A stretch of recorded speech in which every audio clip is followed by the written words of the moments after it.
Sure. Okay. All right. So, good afternoon, good morning, good evening, everyone, wherever you are, depending. And we are here in yet another webinar, WAU webinar. This time, the theme is anthropology of education, or anthropology and education, better said. And I want to thank, first of all, our colleague Michelle Bouchard, who's helping in this venture, and also our new communication officer, Tian Chen, who's here somewhere, and he's been has now taken care of this communication and social media and all those things that I don't know how to do. I have no clue. So I totally rely on you, Tian, for this. So since we don't have so much time, I'm going to very quickly present the speakers and then give the word to Giovanna Guslini. So this webinar is actually possible because Giovanna, who is a formerly member of the Italian Ministry of Education, is now the chair of the Commission of Anthropology and Education. And she's also started a WCA, World Council of Anthropological Associations task force entitled Anthropology, Education, and New Audiences. So this is actually a very a great joint venture because, as you all know, the webinars are now WOW webinars, meaning that they are a joint venture of WCA, the World Council of Anthropological Associations, and IUAS. And so we have now come together to organize these webinars, which take place now every 2 months. And this webinar today is really a mark that shows this cooperation between these two cameras that are part of the same association, actually, of WAU, World Anthropological Union. So I first of all want to thank also Giovanna for having this idea, for putting together the group of people who are going to be here with us today. As you know, the webinar will take about 1.5 to 2 hours, and people will talk, and then we'll open the floor to discussion, either on the chat or live. And if you write on the chat, it's nice if you just write down your name and where you come from, institution, so we have an idea where the participants come from. So Giovanna, I've presented. Then we'll have Marzia Balzani. She's a professor of anthropology at New York University, Abu Dhabi. And she has conducted fieldwork in India on several issues and is now working on the project on the Anthropocene in Tuscany. And she is interested in pre-university anthropology. Well, what she did before included curriculum development, facilitating teacher training, and teaching materials. So that's, I think, the main reason why she's a part of this webinar today. Then Shalene Gomes is a social anthropologist at University of the West Indies, St. Augustine campus in Trinidad and Tobago in Southern Caribbean. And she is also an honorary research associate at University of Cape Town's Department of Anthropology, and she researches Caribbean cosmopolitanism, migration, and the care economy to examine the reproduction of social inequalities in the post-colonial up to the present. Then Skilty, did I say it right? Skilty Lavastiglia is an assistant professor at the Department of Interdisciplinary Studies at Ateneo de Manila University in the Philippines. And for 3 years, he served as the president of the Uganyang Pan-Agmato Anthropological Association of the Philippines and currently serves as a treasurer. Then we'll have Antonella Tazinari, who is a Brazilian social anthropologist, and she's a professor at the Federal University of Santa Catarina since 1999. And she also leads a research team with the Group of Studies of Indigenous People, where she conducts and supervises research on Indigenous education, schooling, and childhood.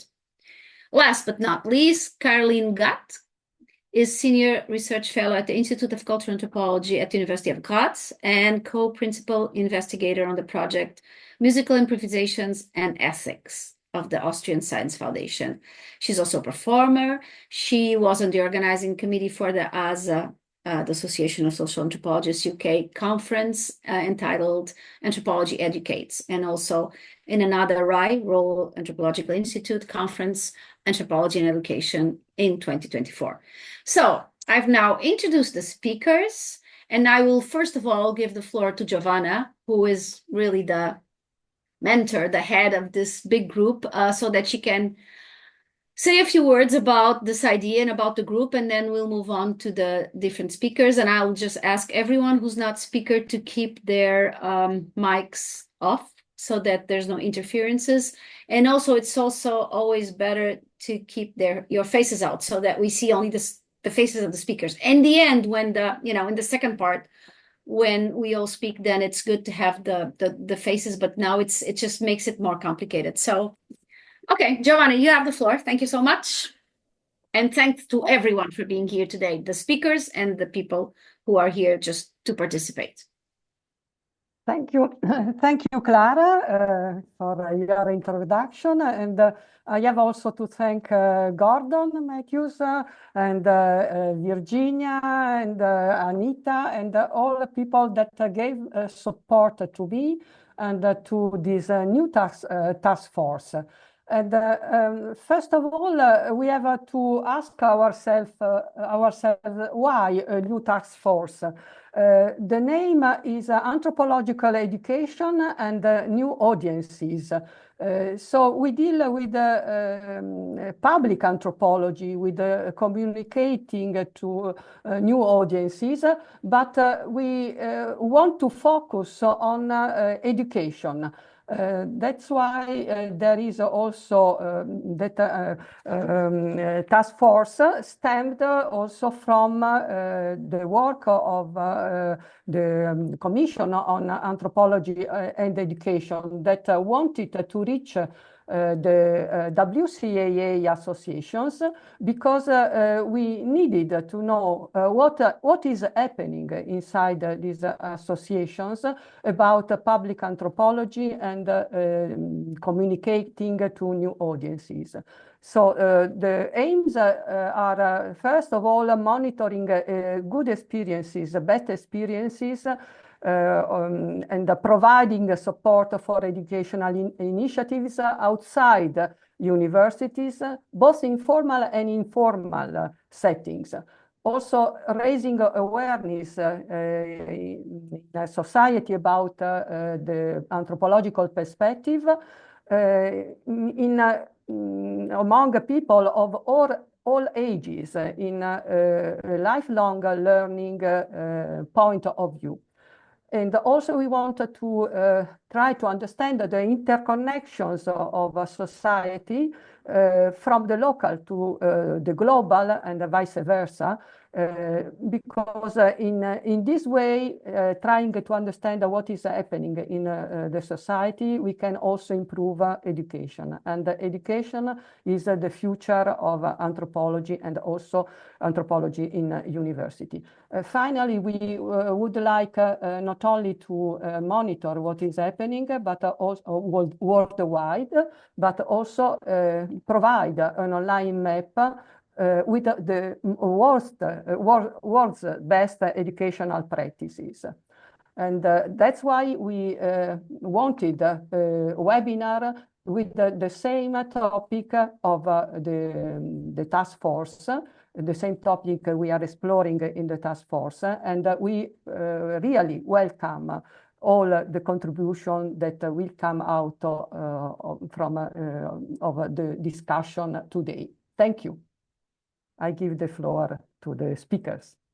So thank you very much, Giovanna. I must say I made a mistake. I forgot to mention that, yes, these webinars are now a joint venture of IUAS and WCA. So it's me and my colleague Virginia Dominguez, who is there somewhere, who does this. We take turns in helping people organizing this. So it's my turn now. The next one will be it will be on anthropology and statelessness. And it will be Virginia's turn to convene the webinar. So I thank her also for all this cooperation, which has been great. We finally, doing this together and getting together IUAS commissions with the WCA task force. So What I'll do now is I'll give the floor. Giovanna has made the introduction. She will also be a speaker. I'll let you speak in the end, at the end of all the row, but I will follow I'll follow the same order that I had here when I presented the speakers. So I'll give the floor first of all to Marzia Balzani. Marzia. Okay, And thank you very much, Clara. First, I'd just like to say thank you for inviting me and to Giovanna and everybody else who's organized this event today.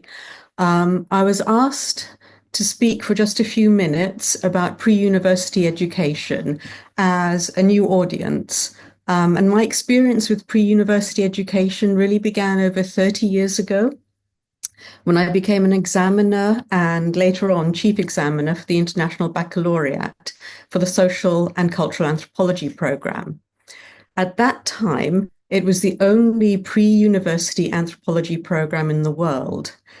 It started, however, in the early 1970s, which means that it's been running now without a break for about 55 years. So it's not exactly a new initiative, though, of course, the students who take it, 16 to 19-year-olds, are all pretty young, and it's very new to them. What is new is the expansion of the IB anthropology program around the world, and also its expansion across class boundaries. It began mostly as an elite fee-paying program for students who were international third culture kids who traveled around as the children of diplomats and so on. But now over half the students who take the IB program are in state schools around the world. Also, the numbers have increased dramatically from just a handful in the 1970s to last year, 2024, over 3,800 students around the world took the exam. And this year, we're expecting more than 4,000 students to take the anthropology IB exams. But it's still, in the IB itself, a very small program compared to history, for example, which last year had over 67,000 students taking examinations. There's been over the years a dramatic expansion in the number of schools and countries where IB anthropology is taught. Last year, in 2024, anthropology was taught in some 269 schools around the world across 107 countries. And those countries include all the usual suspects, but also countries like Zimbabwe, Taiwan, Syria, Senegal, Saudi Arabia, Pakistan, Kazakhstan, Iran, Eswatini, Cambodia, Bosnia and Herzegovina. I mean, it's a very widespread program globally. In the last year or so, the IB's also piloted a new program to try and reach more students around the world to teach anthropology. They're currently piloting a program called Language and Culture, which is in effect a linguistic anthropology program. And the idea is to extend anthropology further within the IB without overlapping with the current program, which doesn't include language or linguistics. The other program that I've had most connection with was the very short-lived Anthropology A-level, which started in the UK in 2010, but wasn't renewed by the AQA, the Assessments and Qualifications Alliance, in 2015. The Anthropology A-level, a pre-university qualification for the 16 to 18-year-old cohort, was the result of many years of work by the Education Committee at the Royal Anthropological Institute, which began in the early 2000s. I was the first chief examiner for the Anthropology A-level, and I saw the first cohort through from start to finish from 2010 to 2012.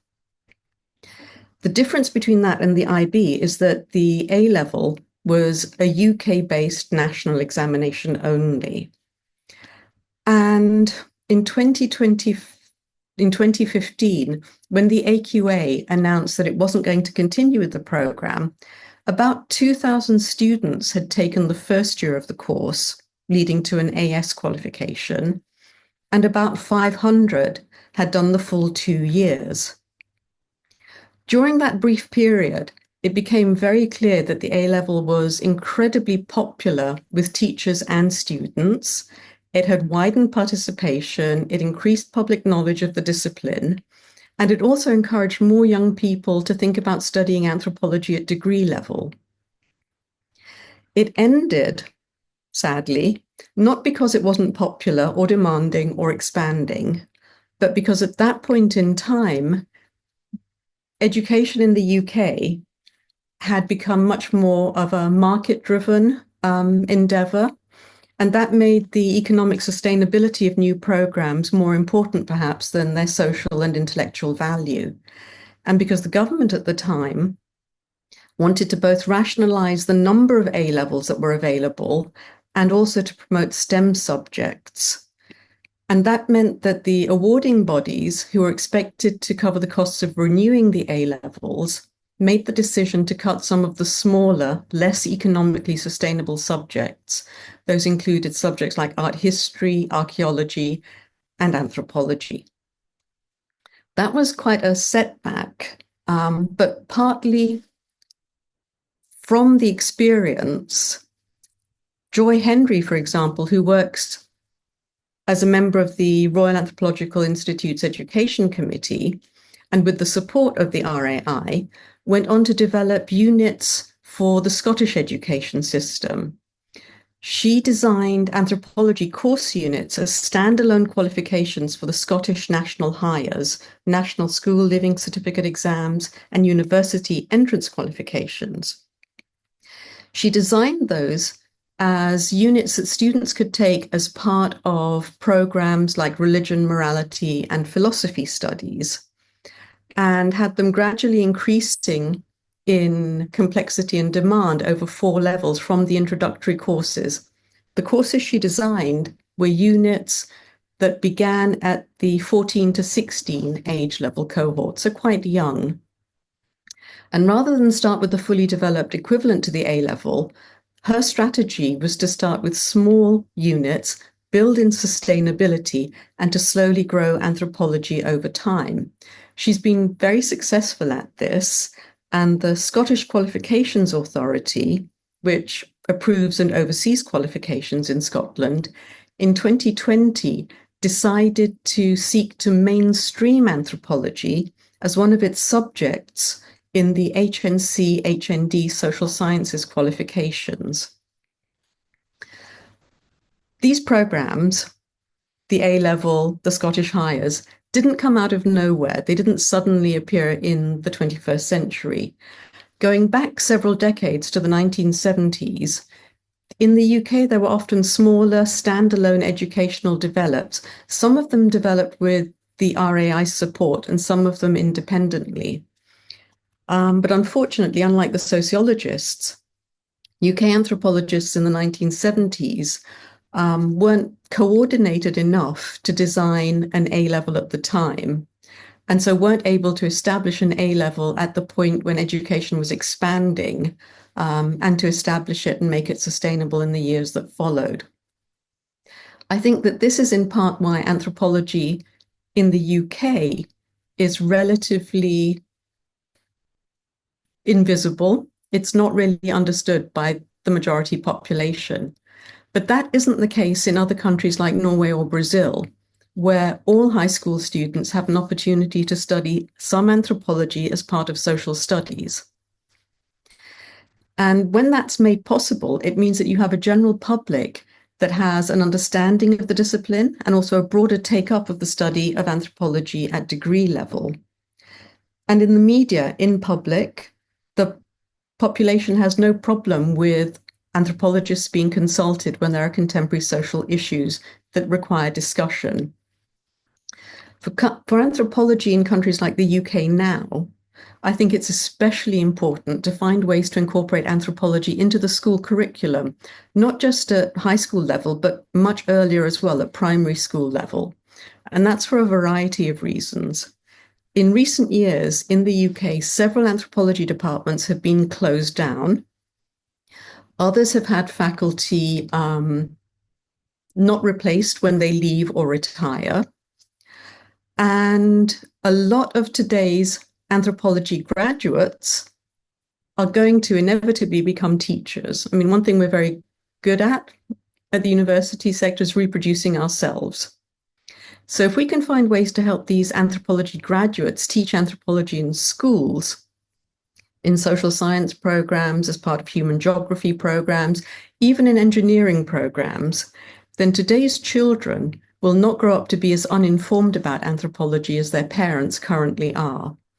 And if this education starts very young, in primary years with observation, visual arts, mapping, the kinds of things that young children can do, learning to find their place in the world, understanding where they come from, how they belong to different social groups, then we're going to prepare them for the kind of world that, well, it might be a better world for them than it is for some of us now.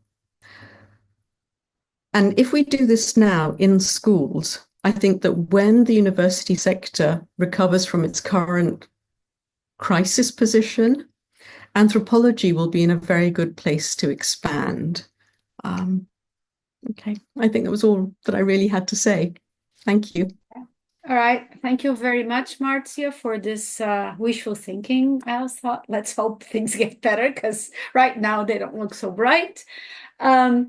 I don't know if you, Giovanna, and the others had spoken about the format, if you decided not to do the format that I had suggested in the mail, which was, speaking for lesser time, like 4 or 5 minutes tops each, and then do a second round. But it's okay. If you all speak longer, it's okay. We'll just do a second round and then debate. That's not a problem. So thank you very much, Marcia, for your words. Now we'll move on to Shalene.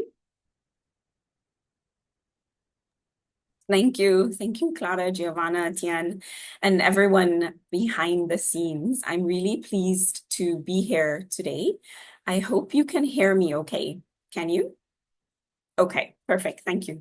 Sometimes my Wi-Fi goes a bit wonky when my video is on, but fingers crossed. So as Clara mentioned, I teach anthropology at the University of the West Indies in the Southern Caribbean country of Trinidad and Tobago. And as an English-speaking country, we have a longer history of sociology as compared to anthropology. And there is greater public awareness of the value of sociology, if I'd like to frame it that way, partly because in the post-independent English-speaking Caribbean, the former British West Indies, sociology, there was a heavier state investment into sociology and mainstreaming sociology as compared to anthropology. And so within the University of the West Indies, I teach anthropology as part of the sociology program. So I simply wanted to give a bit of that background. And so anthropology is much stronger, or has stronger foundations and institutional foundations and greater public awareness in the Spanish-speaking Caribbean, for example, the French-speaking Caribbean, and to a degree, the Dutch-speaking Caribbean. And so at the University of the West Indies, I run the minor program in anthropology, and primarily because there is no major program of study in anthropology. And we primarily focus on sociocultural anthropology. And what I'd like to speak briefly about today are two things. I would just focus on the first, and if I have time, go to the second. One is teaching anthropology to students who are not anthropology majors, and how I frame anthropology as a discipline that is worth, first of all, knowing about, secondly, studying, and thirdly, going out and not only raising public awareness, but also using the sort of anthropological tools, and that includes ethnography in whatever discipline students go on to study at the postgraduate level, or in whatever kind of work and employment sector they go on to do. So there's some degree of overlap, I think, in precisely what Marcia is saying about sort of integrating anthropology and the value of also the applied dimension, and not only the anthropology as an academic discipline. So within the minor program in anthropology, there are 3 anthropology courses that I teach and that we offer at the university, 2 courses in Caribbean anthropology and 1 introduction to anthropology. And it's primarily, as I said, sociocultural. There is an introduction to archaeology course that is offered in the humanities program, and I am based in the social sciences program. So we are trying to have greater dialogue with each other. But in the minor program in anthropology, it's sort of by default an interdisciplinary program, because we have 3 courses in anthropology that are required and 2 courses from any of an approved list of courses that cross-cut the humanities and the social sciences. So subjects in disciplines, I should say, of history, of carnival and festival arts. Right now, this coming week is Carnival in Trinidad and Tobago, as I'm sure it is in Venice and in Brazil. So visual arts as well, music, politics and society, as well as women and gender studies. And so students can take any 2 additional courses to qualify for the anthropology major, in addition to the 3 anthropology courses that we offer. So many of the students come from, as I would expect, the social sciences and the humanities, but there are a few students who come from science and technology studies. But interestingly, not from engineering or mathematics. That is largely because the program in engineering tends to be more fixed. And so there are students in science and technology studies who have a bit more leeway. And so I frame anthropology to students who are doing majors in various disciplines, but who might be either doing a minor in anthropology or simply taking anthropology courses as electives, in terms of focusing on the common concerns of anthropology. What are the tensions of universalism and particularism? What are the differences and similarities among cultures that do not have to be hierarchical? What makes us humans, right? The sort of core questions of anthropology that cross-cut the fields of anthropology. So in some of my writing, I have described this engagement as anthropologists acquiring an ethnographic mindset. And so you don't have to be trained as an anthropologist to acquire an ethnographic mindset, but you do have to be trained in some aspect of anthropology. So you don't have to do a PhD or a master's degree, but you can develop a cross-cultural awareness, a social structural sensibility, an appreciation of praxis to counteract the sort of ever-present commoditization of education and the austerity conditions that many of us are confronting, as well as counteracting the sort of focus on the individual and individualism at the expense of the collective. So in the interest of time, I would just like to give one example of how I encourage students' interests in anthropology, in ethnography, and also outside of the academic and the theoretical and the conceptual into the applications of anthropology. So in one of the Caribbean anthropology courses, we undertake a semester-long ethnographic project to see the world from other perspectives, and to, of course, enlist the oft-cited quote that anthropology should make us make the strange familiar and the familiar strange. So I have one theme around which the project is centered, and that could be the more so-called classical themes of religion and ritual or kinship, or more applied themes, quote unquote, like sustainability, or concepts like the Anthropocene. And the exercise is especially significant for students who come from the multicultural but racially segmented society of Trinidad and Tobago and the wider, mostly English-speaking Caribbean. I share with students how ethnography can be of value in addressing particular social problems that are localized, but also have global reverberations. And the students then do ethnography. They do a mini ethnography throughout the semester. And so This is the second anthropology course. So if they take the first one, then they learn about what anthropology is, certainly Caribbean anthropology. And in the second semester, they do anthropology or they do ethnography. And so this approach helps students to recognize its methodological value in their main fields of study so that they have this methodological, conceptual, and also applied understanding when they go back to their primary fields of study and when they enter the work sector. So I will leave it here for now. Thank you. And I can always discuss the blog or mention the blog that I run, the Doing Ethnography at STA, perhaps if we have time. Thank you. All right. Thank you so much, Shalene. So we'll now go to Skilty. Am I saying it right? Or Yes, you are saying it right. okay. All right. Thank you, Clara. Skilty La Bastilla, please. Hi, everyone. Good day. As mentioned by Clara earlier, I'm from the Philippines, where anthropology is actually quite an old discipline. It was introduced by the Americans in the 1920s when they colonized us. And the Association of Anthropologists is about half a century old, about 47 years old.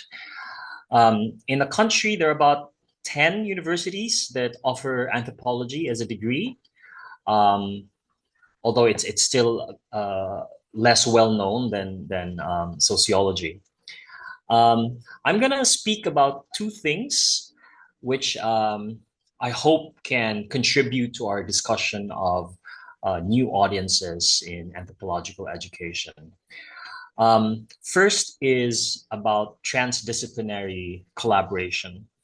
At present, I'm engaged in research on transdisciplinary collaboration from the perspective of higher education leadership. As we all know here, higher education institutions now increasingly emphasize their third mission after teaching and research, which is service to society. And this service often takes the form of transdisciplinary collaboration, where academic actors engage not only with colleagues in the university from different disciplines, but also with non-academic actors, including government, the private sector, civil society, in attempting to address so-called wicked problems. And the work that I do right now seeks to understand how such collaborations are facilitated, obviously drawing from anthropological perspectives. At present, I hold an administrative position in my university. We have a program called Sandbox Programs, and I coordinate that. And our task is to facilitate these transdisciplinary collaborations at their very beginning stage. So ideation, iteration, and incubation stages. So Sandbox provides small grants, seed money for university staff and students to collaborate with fellow community members in the university, and more importantly, the wider public, to come up with potential solutions to complex problems. So I think there's a huge potential for anthropology to engage in these kinds of activities and collaborations. In our programs, we have supported teams composed of anthropologists in coming up with projects that intersect, for example, with AI, with medicine, with climate science. So as an example, we have a team of archaeologists and biological anthropologists who are working with computer scientists and programmers in the university, but also bringing their group to the field where they do archaeological excavations to come up with an archaeological robot that aims to prototype a robot small enough to help in the excavation to help out in archaeological excavations. We've also supported another team made up of biological anthropologists working with programmers for AI-assisted bone fragment analysis.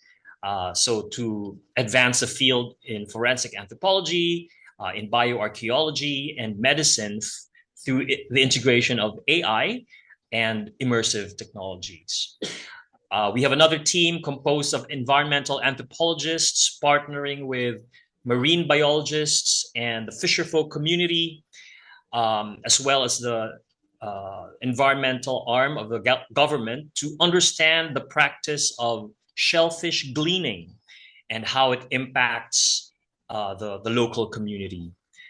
Aside from collaboration with the hard sciences, we also encourage collaboration with the humanities and the arts.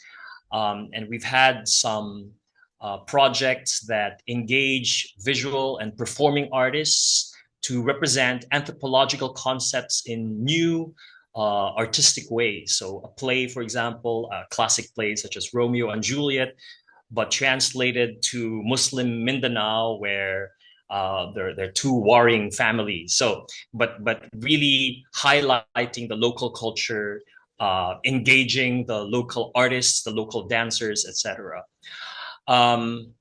So that's what I want to highlight in this short first round.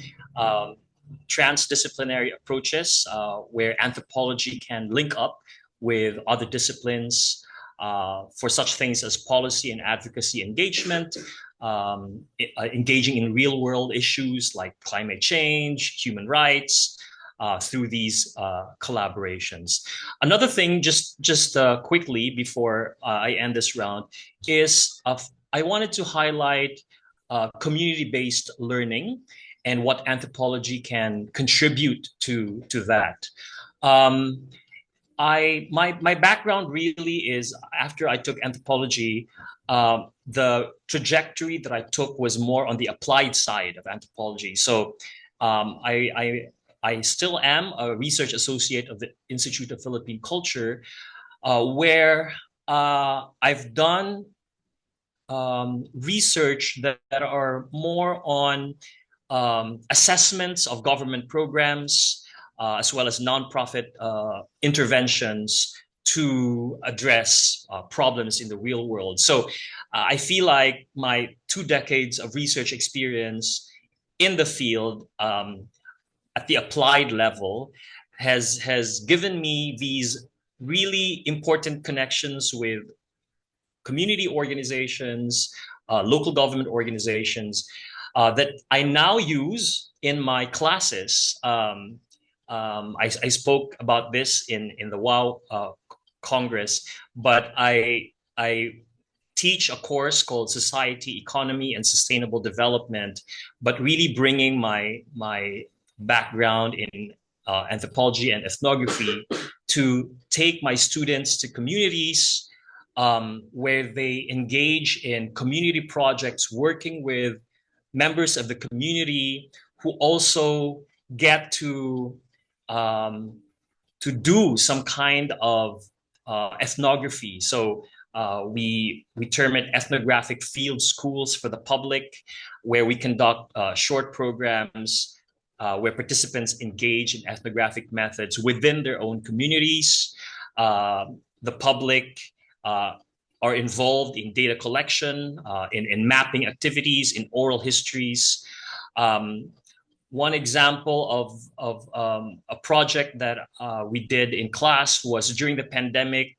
A public school in central Philippines.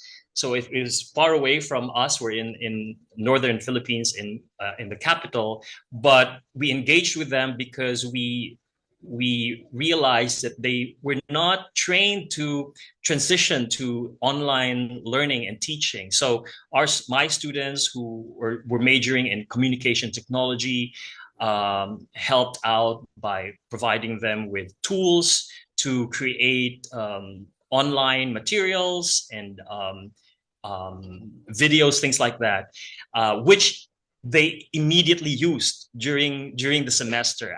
Immediately after my students came out with a project, the students, the teachers in that public school used them. So I'm gonna end with that for this round, but I can hope to contribute in the next round. Thank you. Okay, thank you so much, Kiltiza. Everybody is not respecting the 5 minutes. Most of you Sorry. taking 10 minutes, which means we won't have a lot of time for a second round, I must say. But well, that's the format. It's okay. We're flexible. So Antonella Tazirani, please. Hello. Hi. I'm Antonella Tassinari. I'm from Brazil, and it's a pleasure to be part of this webinar.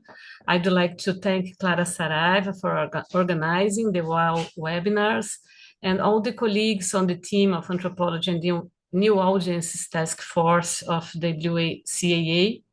I'm sure you will have an excellent discussion. And into this first round, I will follow the topic discussed by Marzia Balzani, and I will speak about the teaching of anthropology or anthropological topics in Brazilian high schools. It is worth starting with the 1996 Law of Guidelines and Bases, also known as the Darcy Ribeiro Law. Darcy Ribeiro was an important anthropologist, and he was senator at the time of the law drafting and approval. And he played a crucial role in shaping this instrument, which continues to govern national education today. With this law, high school education began to have objectives such as a common education aimed at the exercise of citizenship, for example.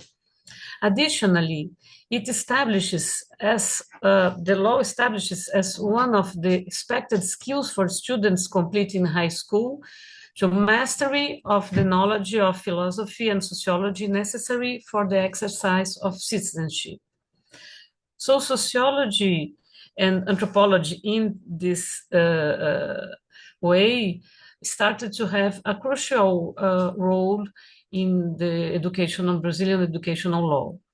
It's important to remember that in Brazilian context, anthropology has historically been taught at universities within social sciences programs, alongside sociology and political science.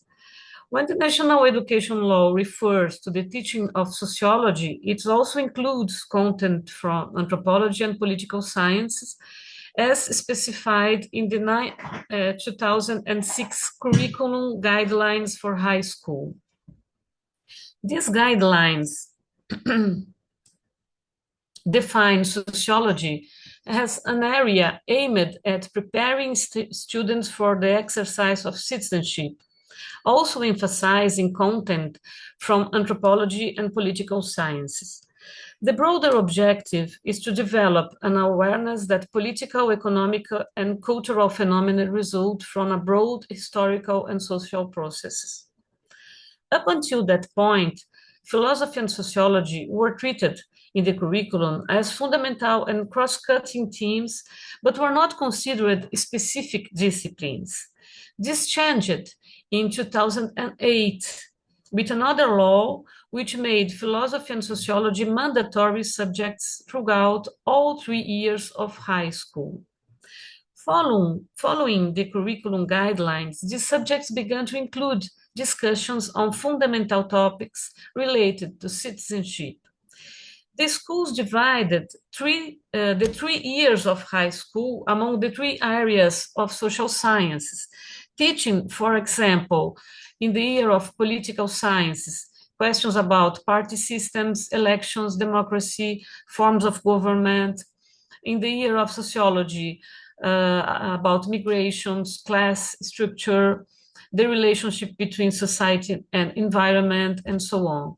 And in the year of anthropology, they teach gender identities, ethnic and racial issues, combating prejudices such as racism, ethnocentrism, sexism, homophobia, transphobia, and xenophobia.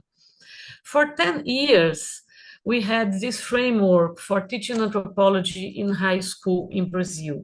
And we can see its impact on our current students who enter undergraduate programs in social sciences or anthropology, inspired by their teachers and the discussions they had at school. But unfortunately, this scenario changed in 2017 with the high school reform law, which removed the mandatory teaching of sociology and also philosophy, arts, and physical education. I would to conclude proposing a reflection about the relationship between democratic governments in Brazil and the progressive inclusion of anthropology and humanities topics in schools curricula, as well as the opposing movement since 2016 coup d'etat in Brazil, when the elected president was impeached and conservative sectors took power. So this reform of high school, who remove the mandatory teaching of anthropology, is part of this movement of conservative sectors in Brazil.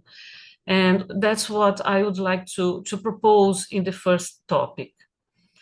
I don't know. I also prepared a second topic. May I put it now or I wait? Because I don't Well, talk too much. I think it's better if you wait, because the problem is if each one speaks 10 minutes, we won't have time for a second round at all, because it will take up the whole room. So I think it's better if you wait and you talk about it in the second round, because you've taken up your 5 minutes. Sorry. So now we have, last but not least, Caroline Gatt.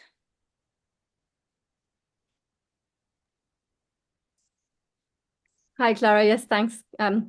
Yes, I'd like to echo everybody else to say thanks so much for organizing this and for being together. I must say I prefer when some of the screens are on so that we can be looking at each other, but I totally understand the bandwidth issue. So I think basically, people I want misunderstood, because what I was saying in the beginning was that the participants, the ones in the webinar, should be on, so that we distinguish between the people who are the speakers and the other ones. But then everybody turned off their screen, so perhaps I Okay. didn't express. When we come to discussion, we can see each other's faces, I guess. But so I wanted to share some of my experience from my research. I'm an anthropologist and a performer, as you mentioned, and I am from Malta, but I have done research for many years with transnational environmental activists, with Friends of the Earth and with other organizations. And what I'd like to speak about is how my experience doing fieldwork with transnational activists speaks both to anthropological education and new audiences. And my particular interest is in informal education which happens in everyday contexts, in situations which are not considered to be necessarily educational. So even if this is within the university, but not necessarily within the relationship between teacher and students, right? But how do we think, where does education happen? And who are anthropology's audiences? So in about 2000 and, what was it?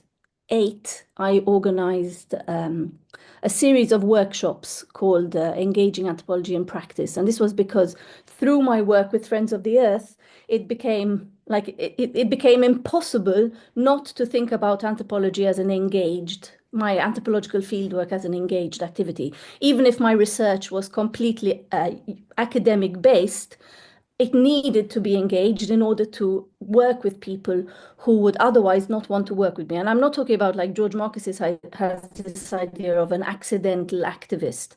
But no, in order to work with people who are like so dedicated to creating some sort of change in their environments, it was not possible for me to engage in a what's the word, like detached way, right? In fact, I was only permitted to do research with the International Federation because I had originally been doing an applied project with Friends of the Earth Malta in my own country. So this idea of where anthropologists, where is this place of the applied and the university? I think there's also a lot of blurring the boundaries between applied and academic, which should be blurred even more, if you ask me, in specific contexts. But what I found by doing these workshops, so I organized workshops which were how anthropologists can do radio programs, working with developing performances, and what was the third? A few years back, there was a very specific sort of imagination in the debates going on at the time about engaging publics as if these publics were mass media publics, like radio programs for big publics.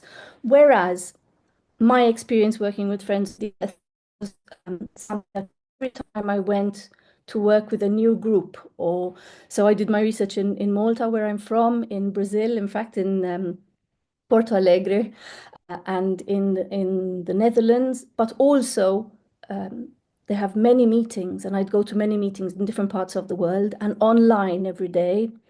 And in each of these situations, as an anthropologist doing research, and I was regularly asked to say, okay, what is anthropology? What are your research questions? What are your methodologies? And so in each of these contexts, I was sharing what this discipline is, what are these methods, and what I've come to think, well, actually, a while back, had come to think about these as rather than mass publics, they're granular publics, right? Grains, like grains of sand, which we engage with throughout fieldwork, throughout our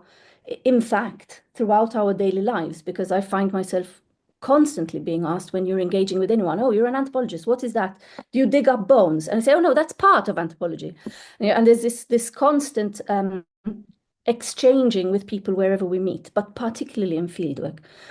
And this work with Friends of the Earth, now I guess I should give you a bit of a background of what Friends of the Earth is. So Friends of the Earth is this grassroots federation, which its focus is on environmental justice. So it's not a conservation organization. It's about how to create justice for humans and ecologies at the same time, not separating out the human from the nature. And the way that they work in order to create this justice situation is that all the groups that participate, there are 76 groups from right all over the world, they want to learn from each other what different experiences there are of their struggles, their environmental struggles and their political struggles and their social struggles, and learn from each other rather than having a top-down structure where the campaigns, for example, are organized by a central office, right? So this is a very flat hierarchy where actually it's based on exchanging with each other. And what I learned by working with these people is how much effort these transnational grassroots federations put into learning across difference, about learning, being able to really put forward their needs. For example, the activists in Nigeria have very clear needs, but also at the same time learning about what activists in Colombia have, and learning about what are the different approaches to politics that they have in different parts of the world. And this attention to learning, which is completely not within a university or a school section, so context, has sensitized me to the value of this informal learning, and to think about, when we're thinking about anthropological education, it's not only education that happens in schools or in universities, but also the ways that we develop relationships with people and how those smaller scale relationships are also learning ones. And I think I'll leave it there to stick to my 5 minutes. Okay, thank you very much, Caroline. So we've gone through the first round. We've used up a lot more time than usual in the first round because some people spoke a bit longer. So I would now give the floor to Giovanna and ask her if she wants to say something. And then perhaps we go a second round, but really quick, like each person will have 2 minutes tops. Otherwise, we won't have time for discussion. And I think the debate is very important in these webinars. It's important that everybody participates, right? So I really ask you to keep it short so we can open up the floor. Just, I think that now that everybody has presented their main ideas, we have a basis to start debating. So I don't know if Giovanna wants to jump in and start this debate. So let's have the second round already as a sort of an open debate and then let everyone else come in. Giovanna? Yes, can you hear me? Yep, very well. Okay, just a few words about the need of encouraging anthropology students of anthropology to follow new paths, not only inside universities, but also outside universities. And that was my experience. And the life brought me for 10 years in many countries of the world, in Burundi, in Africa, in Algeria for 2 years, 1 year in Algeria, 3.5 years in Saudi Arabia, in Ethiopia, and then in other countries like Nepal, Japan, in many countries of Europe. And I did the research, and in the same time, I worked in educational projects and cooperation projects. When I came back to Italy and Europe, I applied all this knowledge inside the public context. And this allowed me to do things that I never thought I could do. For example, helping in giving new ideas for new kinds of secondary schools, like the human sciences lycée, high school, and that was a reform in which I took part some years ago. Or I did works in development cooperation with the Ministry of Education, Ministry of Foreign Affairs in Burundi, working also for the local Ministry of Education. And it was a partnership between Italy and that African country. I did projects of citizenship education about Europe with the Joint Research Center of the European Commission, and also proposing a bigger competition about science and creativity in classrooms, for example. Or 1,000, I promoted for about 10 years twinning projects, partnership between European schools and schools in Europe and outside Europe.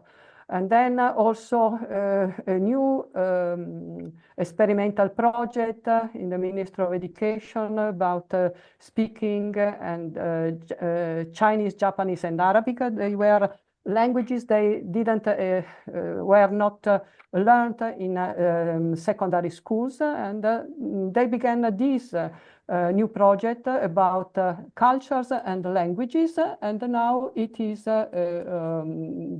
these languages have become curricular languages, and they give an exam about this. And so I think we have to explore new paths and take in consideration that our audience is not only our students in universities, but the world, the whole world is expecting new competencies, new skills from anthropology. And it's necessary to sensitize and raise awareness in society about anthropology. So I think that all the speakers have given an idea, but we would like to know more of what is happening in many associations. In many associations, They are already doing very interesting works about public anthropology, or considering new audiences, or trying new ways of communicating an easy way that can be understandable for everybody. So we have to know and collect and exchange and give a value to all these experiences, not only the ones we are exploring inside our task force, but of course we want to understand what is happening in many associations, anthropological associations in the world. So I think it's very important to have a time to discuss with the audience that we have today. But if you think, Clara, that we can give us a few minutes to our speakers, you can do as you like. The only thing is that we can open up to a general discussion straight away, or we can go a second round. But if people take as long as they took in the first round, we won't have not even 1 minute for discussion. And that's really bad. That's really bad. So I would perhaps just open up the discussion where the participants, the speakers, I mean, may also intervene again, of course, and bring up their other inputs, because we have a lot of people present and a lot of people on the streaming option, and each country has different issues with education and with anthropology and education. I was president of the Portuguese Anthropological Association, and I fought a lot in Portugal to have anthropology, because we have anthropology in the curriculum of the liceo, of the high school in Portugal. Well, you know, in theory, we have it. The problem is then they don't allow anthropologists to have the capacity to teach anthropology. So they put geographers teaching anthropology, which is kind of silly. So we've been working on that, the Portuguese Anthropological Association, and it's very complicated to explain it here, because it has to do with the way the public educational system is done and the way people can become high school teachers. But in principle, we do have anthropology in high school, which is very good. And I remember, just to give a personal statement, I went into anthropology because when I was 17 years old, I went from Lisbon, where I'm from, to the United States as an exchange student. And I went to a very small high school in a very small place called Chaska, somewhere in the middle of the boonies in Minnesota. And I had anthropology there.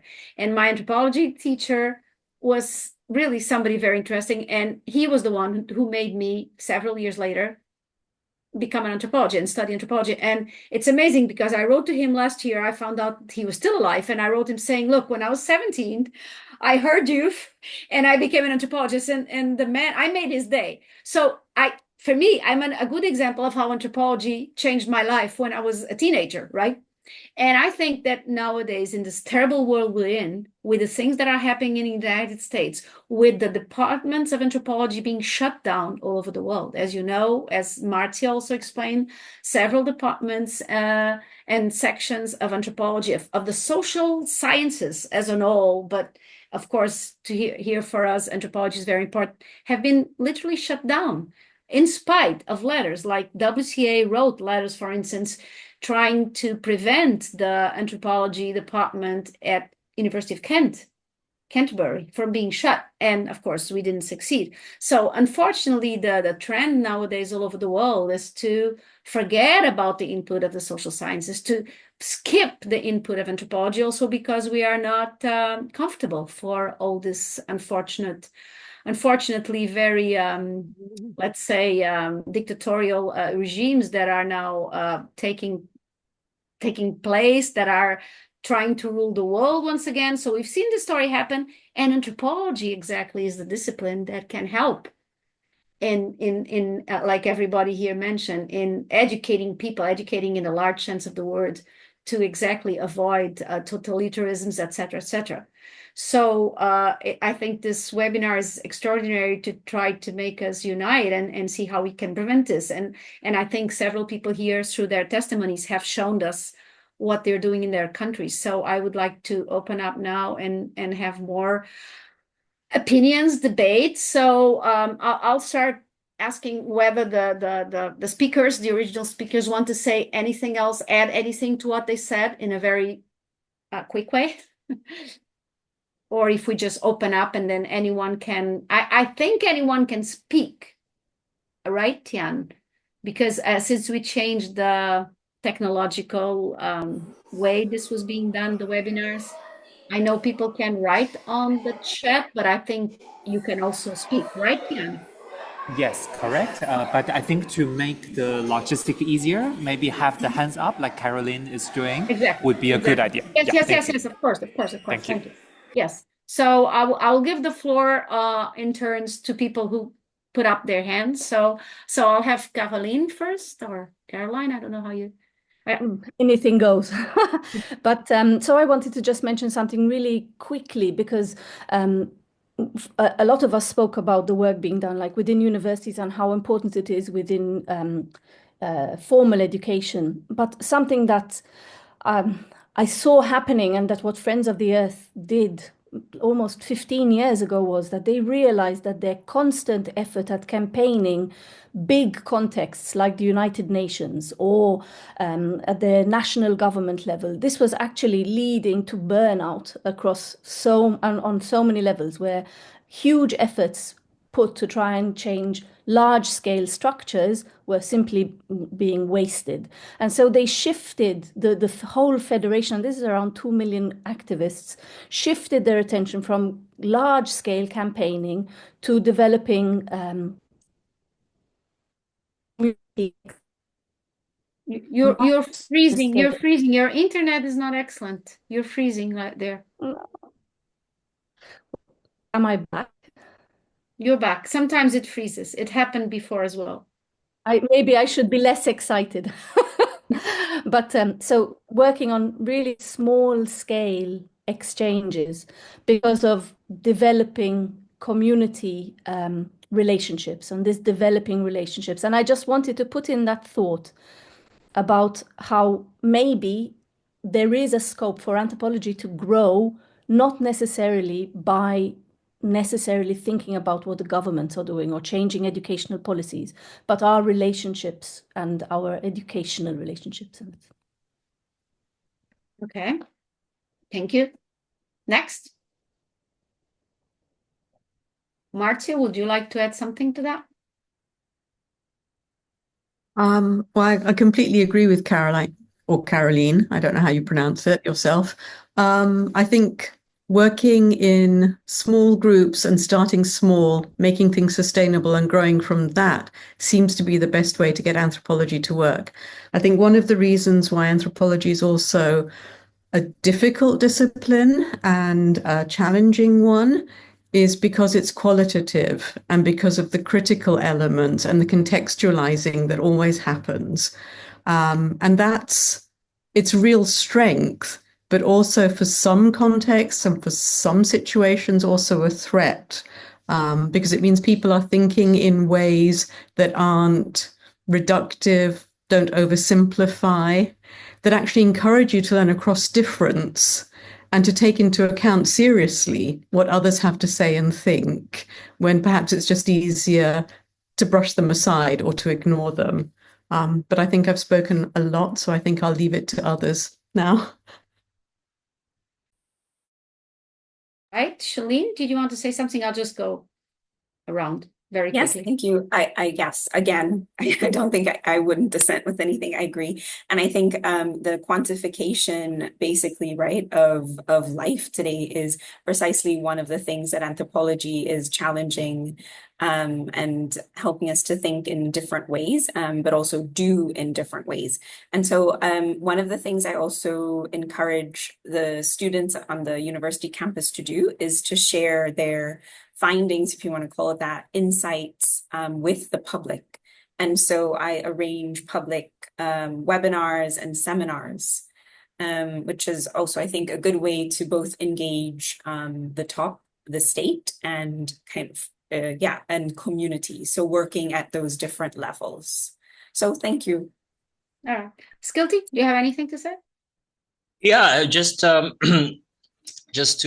extend Shalene's point about using platforms that the wider public have access to. In the Philippines, we're fortunate to have quite popular anthropologists followed by tens of thousands of people in their social media accounts. We have anthropologists in two big broadsheets in the Philippines, but also the younger ones are doing the tech things, the TikTok and the podcasts, things like that, which are really very helpful. The other thing I want to add is um, something that I'm also doing is I'm a film critic in the Philippines, so we have lots of movies, but there are two of us, two film critics who are also anthropologists, and of course we consider ourselves public anthropologists by engaging with cinema, but also bringing in our anthropological knowledge and background in framing cinema using the lens of understanding culture, and especially with films depicting indigenous peoples and marginalized groups. So I think that's important as well. Okay, Antonella? And then we already have some questions in the chat. So Antonella, quickly. Okay, yes, I'd like to think about this effort to reach new audiences, and just reminding an experience you had in my university more than 20 years ago, when we didn't have webinars and podcasts and TikTok, but we tried to develop a project. We developed a project called Anthropology and Citizenship, with a series of roundtables and discussing subjects of our research groups.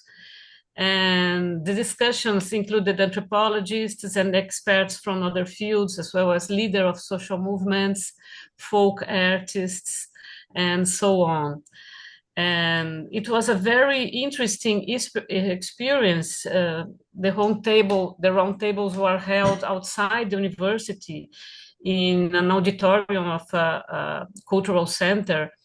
And it helped to have a more egalitarian dialogues and debates in which anthropological knowledge was presented and discussed as a possible contribution to citizenship.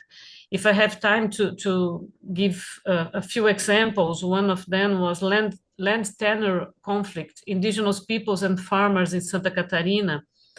And we bring together indigenous and farmers leaders to debate this issue, this complex issue of land rights. Another one was about female priesthood and citizenship. And we brought female priests from different religions sharing their experiences.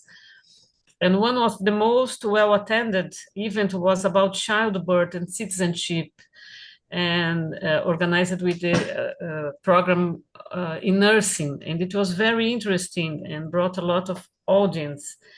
And this project became part of our city's cultural agenda, and we know that it inspired many people to pursue studies in the field of anthropology after that. So I hope this example of a project we developed more than 20 years ago can inspire our discussion today. Thank you so much, Antonella. So we already have one hand up, Easter Luna, and we have a question, well, a comment on the chat by Mary Helen, who says, what about working with other disciplines and understanding the norms of other disciplines and working with them? So that's one question she has for everyone who's participating. And now we'll also listen to Easter Luna and then move on. If anyone wants to ask questions, comments, participate, please raise their hands in, using the option on the screen so that I can give them the floor afterwards. So Easter Luna. Hi, good evening from the south of Philippines in Mindanao. I'm an anthropologist based in here in the island with most are indigenous people. I've been working with them for almost 30 years. I would just like to share an experience that we can also shift the rules that in which the community, from their image point of view, can describe their culture. So we call it cultural profiling. So the anthropologist takes a secondary role. We only have to explain our experiences in documentation. And the tribes came up with their own documentation process with lots of ritual protocols. Because we are in a Mount Kitanglad Range Natural Park protected area, one of the places with key biodiversity, and now we are aspiring to become a UNESCO World Heritage Site, combining nature and cultural heritage. So this is kind of a unique engagement with indigenous people because they themselves identify the questions, the protocols to interview, and then in identifying sacred places, which not known to the park management.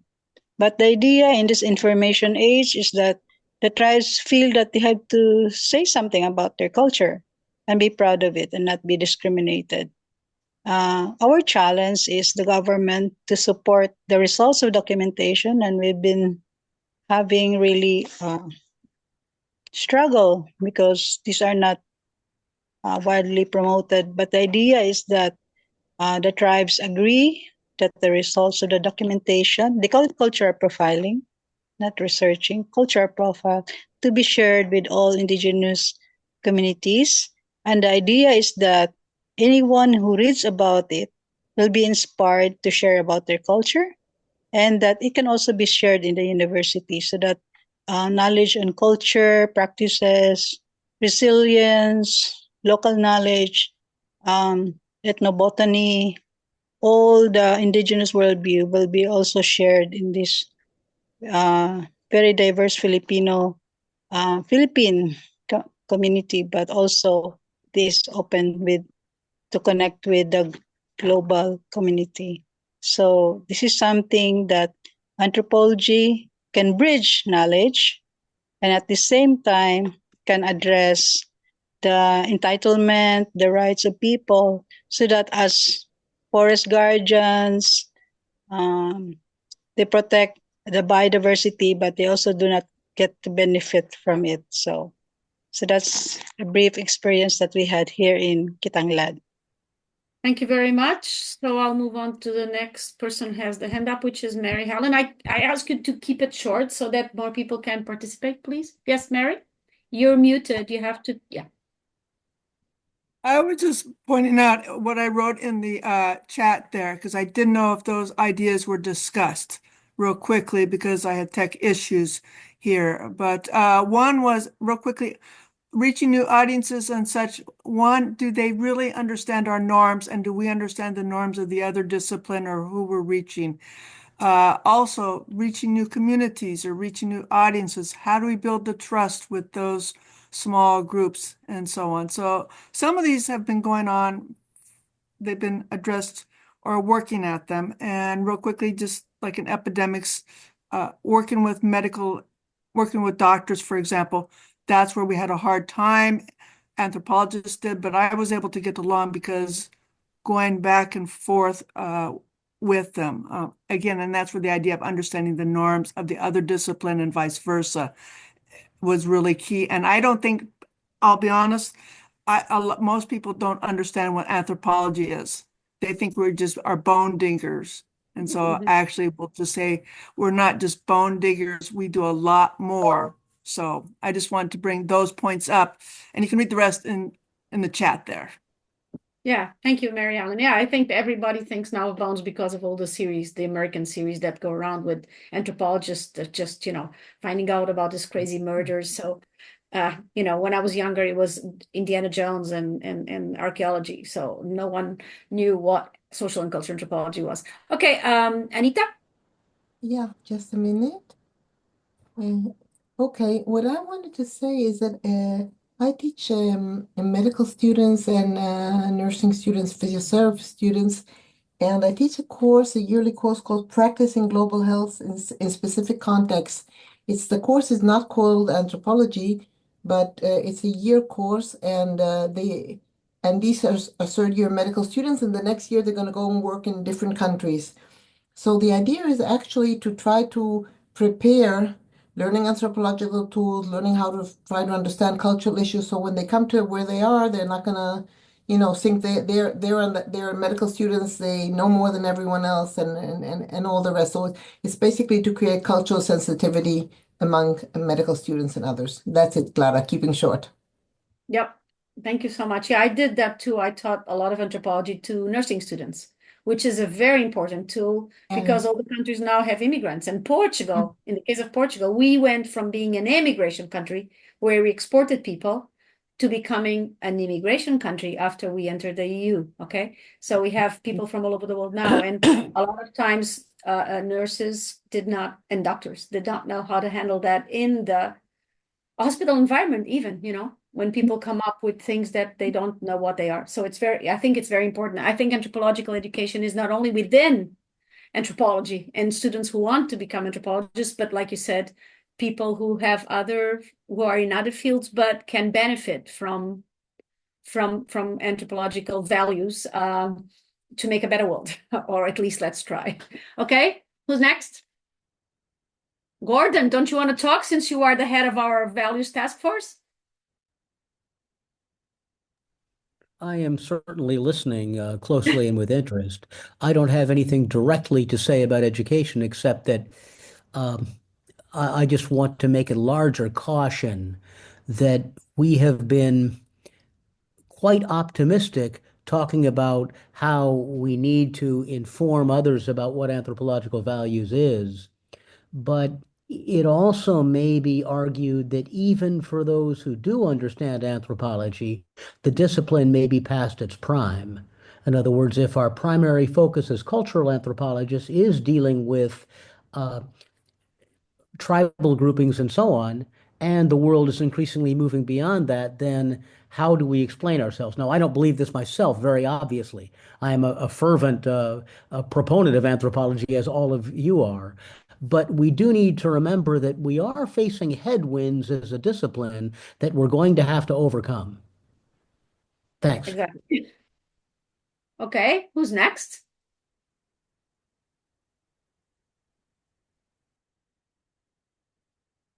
Greg Accioli, please. We can't see you, but I see your hand up. If you could show your face or at least unmute yourself, that would help.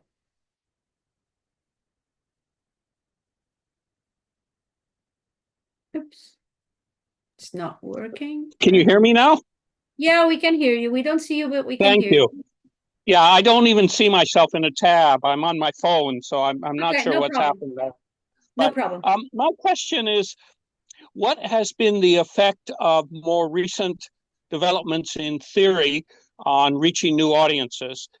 As an example, the ontological turn, which casts into doubt the notion of an external natural world, saying that there are natures, not a single nature, and thus is quite at odds with, for example, those working in the natural sciences, who have an epistemology and an ontology that still relies upon factual evidence, upon the existence of a natural world independent of our conceptions of it, and thus a correspondence theory of truth, that we evaluate our statements not with regard to cultural consistency, but with regard to correspondence with states of affairs in a world that is not a construction of our culture.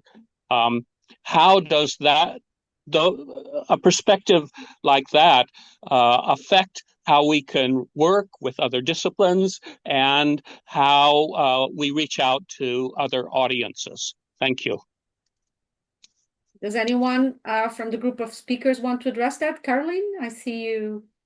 But only if there's somebody else who wants to go first. No, it's okay. Go ahead. Go ahead. Well, I was thinking because I'm working with different indigenous anthropologists from different parts of the world. So from Brazil, from the Terena people, and from the Baniwa nation, and from New Zealand, the Maori, and from Hawaii and from First Nation in Canada, and we're working together with a number of other people also from Eastern Europe, where there's very different ways of understanding what research is about in the first place. And even though maybe my answer is not going to be so much about what to do with other disciplines that remain wedded to a universalist understanding of what knowledge is, but it does speak to what anthropologists can do. And what we're working on is very much actually recognizing that there are many anthropologies, there are many forms of scholarly ways of knowing which are actually part of that, let's call it mononatural understanding. And it really depends where we each want to put our attention, in my opinion. So, for example, I am not particularly interested. In fact, in a current project I'm working with, I am collaborating with a philosopher and a composer, and their understanding of doing research is of wanting to be a fly on the wall and not skewing the results by collaborating, which is something I am refusing to do. I want to collaborate with people. I do anthropology with people, not about. So I think it is, where do we want to put our energy? And I want to put my energy into developing relationships. And of course, I'm sure, as Gordon said, there are these headwinds, and if other people have the energy to bang at the door of people who are not going to listen, but I'm not so sure that that's actually where the energy should come from. So these theoretical developments can actually help us pay attention to how people define their own way of doing anthropology, which doesn't have to be a universally similar one, right?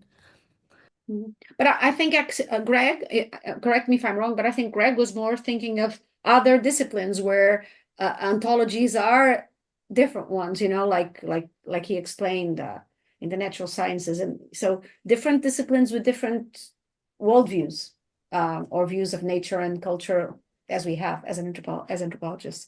I think that's what he was referring to, but I'm not sure. Greg, correct me if I'm wrong.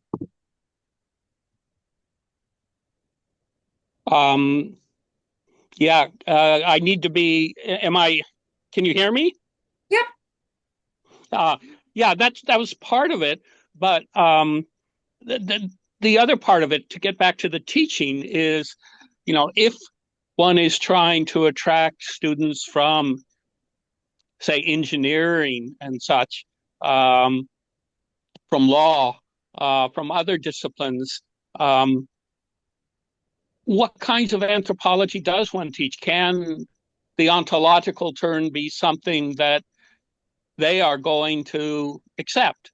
So it's not just, part of it is the transdisciplinary collaboration, but part of it is the teaching. I know at my university there was an attempt across a few years to have a social values and an engineering unit for first-year engineering students, and it was largely taught by an anthropologist. It got very low reviews, and the anthropologist is very competent. Believe me, she's a brilliant teacher. But engineering students just said, "Why are we doing this? This shouldn't be part of our curriculum." So it's that sort of issue, and how anthropological perspectives may factor into sometimes a lack of receptiveness. That's what I'd like people to respond to. Okay. I think Giovanna has her hand up. Yeah. Giovanna? Yeah. Okay, can you hear me? Yes. Yep. I think even if I worked in institutions, I always tried to involve hundreds and thousands of people, families, municipalities, and all kinds of people in exhibitions. We made projects with the schools, universities, with the exhibitions, and also we use the films, we use narrative, we use theater. So in using all these things, we have to work, people have to work with many disciplines. Also, twinning projects were all interdisciplinary projects where anthropology was very important. It was the main stone of these twinning projects, of these partnerships. So it's very important to work with art, with film, with theater, and many other disciplines. That interdisciplinary is very useful.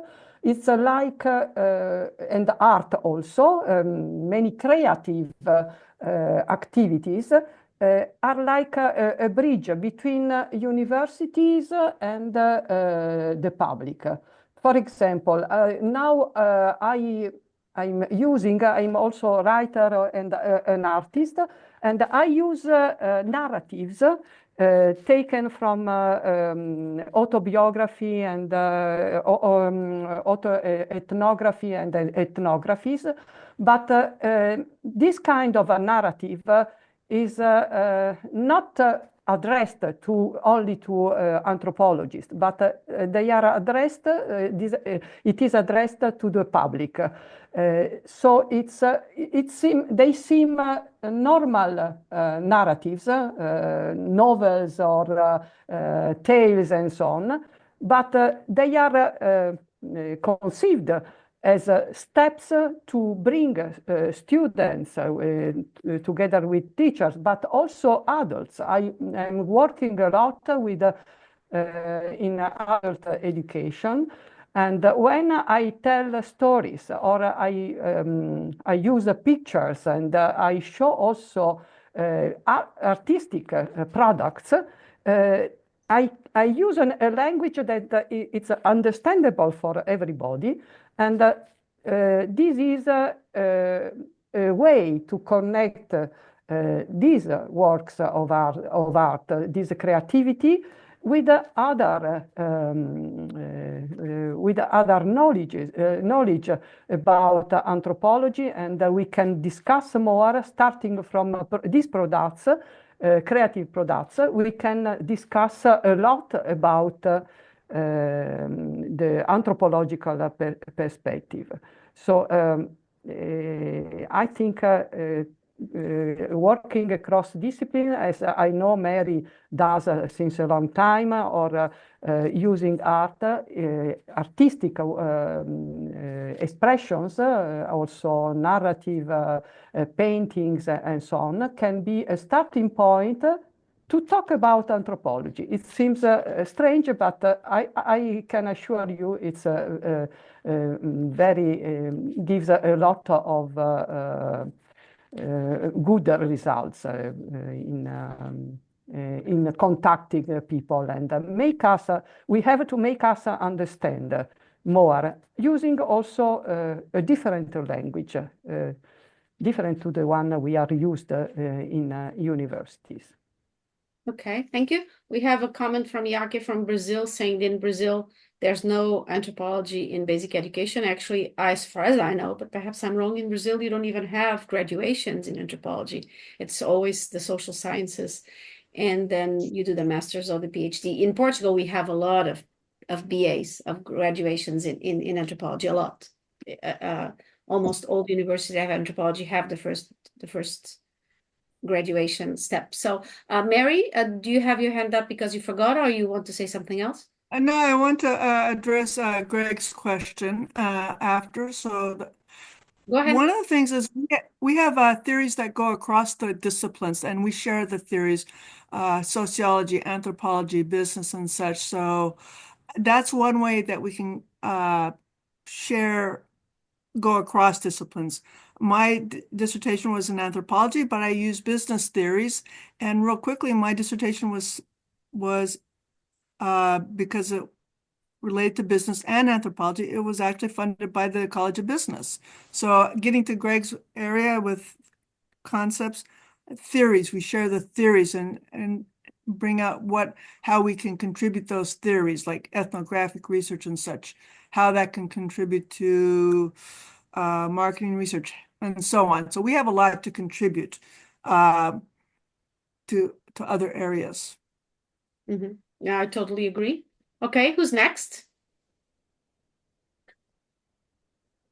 I can also mention something quickly. This is Shalene. Yeah. Yes, really, thank you. Yes, basically, I was also going to say the same thing. I use feminist theory after many, many years of frustration because there's a philosophical difference between the natural scientists and myself, as trained as an anthropologist.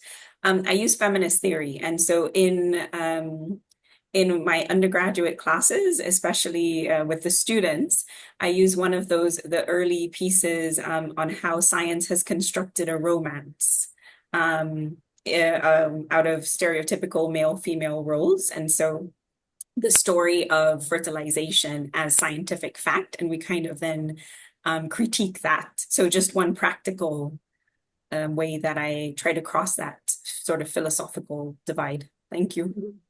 Thank you so much. I hope everybody has understood that this is now an open debate, so anyone can participate. Just raise your hand so I give you the floor, and you're more than welcome to talk, and not just our invited speakers.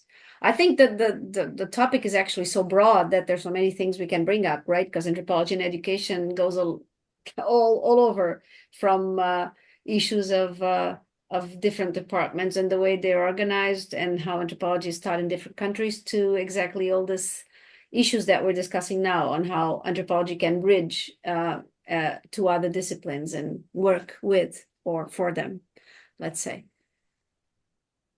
Who else wants to get into the debate? Marzia, I see Marzia. Yeah, I have a few examples from my own experience. Here where I'm teaching right now, we do have courses for ethnography for engineers. And every year, the engineering students are taken to a field site with ethnographers. And the whole point is that the engineering that they produce has to be for people. So they have to work with the people that they're designing their engineering projects for. And unless they understand what those people need and want and what they're going to use, their engineering projects could be wonderful, but absolutely pointless in context. Mm-hmm. So they understand in practice why having an ethnographic perspective, actually listening to the people that you're designing for, really matters if you're going to be successful. But when I taught in the UK, we had a lot of medical sociology students, and quite a lot of them were practicing nurses. And again, the point that Clara was talking about with having different migrant populations arriving, this was a time when a lot of people were coming from sub-Saharan Africa and so on into the UK, and particularly into London, where I was living and teaching at the time. And midwives were having to deal with cases of women who'd had various forms of FGO and had no idea what to do with this. And one of my graduate students actually did this as her dissertation. She was a midwife, so her training was in science, was in medicine, particularly in female health. And her research project, which was for her dissertation in anthropology, actually ended up becoming part of a policy document that the National Health Service then used to train other midwives to help them deal with a new population that was arriving in the country.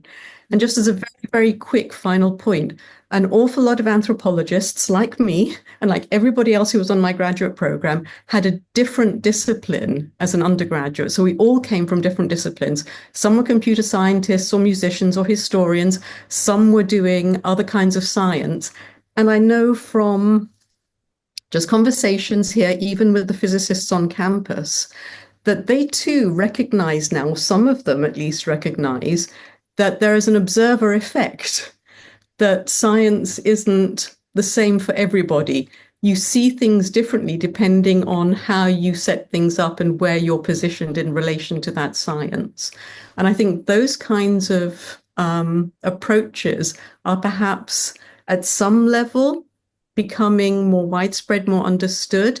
The fact that anthropologists are almost all of us, because of our specializations, multidisciplinary. And we synthesize those disciplines in our work and then can understand how to help others or work with others to achieve their goals. Okay, Right. that was. Thank you very much. Who else wants to pitch in? Antonella? Yes, just a few words about what Yaki wrote about we don't have an anthropology subject in Brazil in basic education. But I think, Yak, that we have all these laws. That was I was trying to show. We have all these laws of education in Brazil that allow us to teach anthropological subjects or themes, issues. Unfortunately, we don't have anymore a discipline that we all the students, a mandatory discipline that all the students must learn. But we have this kind of strategic spaces to teach about anthropological issues. And I'd like to point another question. I think it's interesting as we are in Carnival time about the Carnival samba schools in Brazil. I don't know if you are aware, but in Brazil we have these samba escolas de samba, samba schools, and they have been, and they had an important, they have been important spaces to teaching people who didn't have access to formal schools. And nowadays, to be part of a samba school, we must attend schools. The children must attend schools to be part of these samba schools. And one interesting point is I think the last 10 years, but we see in the samba enredos, how can I say, the narrative, samba's narratives, when a school make a parade, they have to prepare not only all the costumes and all the music, but also they have to prepare a work when they will explain the samba for the year. And in this work, we have more and more references for anthropological works. So it's interesting. It's another thing that is happening. Then they are appropriating anthropological knowledge to organize these beautiful parades, but also beautiful and also politically important to our history and identity. So I would like to just point this subject. Thank you, Antonella. Mary, are you up again? Are you? Yes, I like all these points. Great discussion. I was going back to what Marcia said, in that also something similar is that they send medical students out across the globe to help.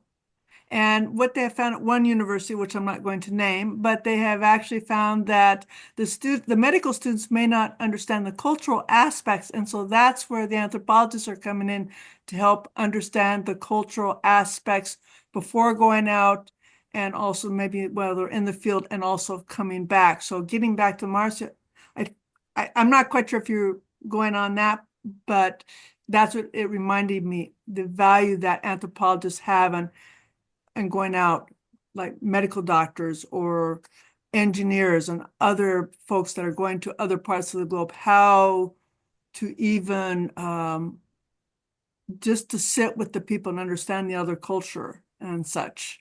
So I formally agree with you, what you said, Marcia. Okay. Yeah. Skill T is saying that your university requires medical students to take anthropology of health. Yeah, it's the same here in Portugal. In nursing, like I said, they do have anthropological disciplines, more than one even.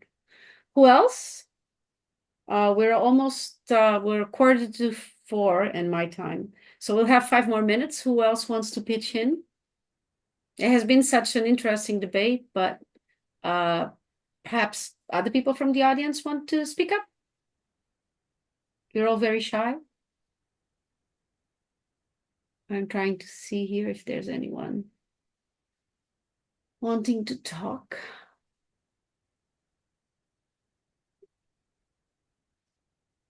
Yeah. Caroline is talking about a project in Aberdeen, which is in the chat. So does somebody has a phone ringing? I think it's me, actually. So who else wants to say anything? Would you like to say something to close up, Giovanna, since you are the head of this commission? I can Oh, say Francesca. something if you can hear me. If you Okay, can yeah, hear sure. me, but I'm yes. Francesca, who is listed as Tian Chen, but she's Yes. obviously not Tian Chen, wants to speak. So Francesca, please. Go ahead. We can hear you. Now we can't. Francesca, you disappeared. Go ahead. Okay. Now we can talk. Okay. Yes. I mean, yes. What I wanted to say is that, for instance, you can happen to teach in courses that have not other anthropologies there, and then, as I've been doing at some point, is to set up a course for teachers, and then anthropology for this case becomes. I mean, I have decided to make them understand what migration is, what ethnocentrism is, how can you recognize the migration. So to deconstruct all of this. So I think that if you are not in set of courses that prepare people for research, then you still have to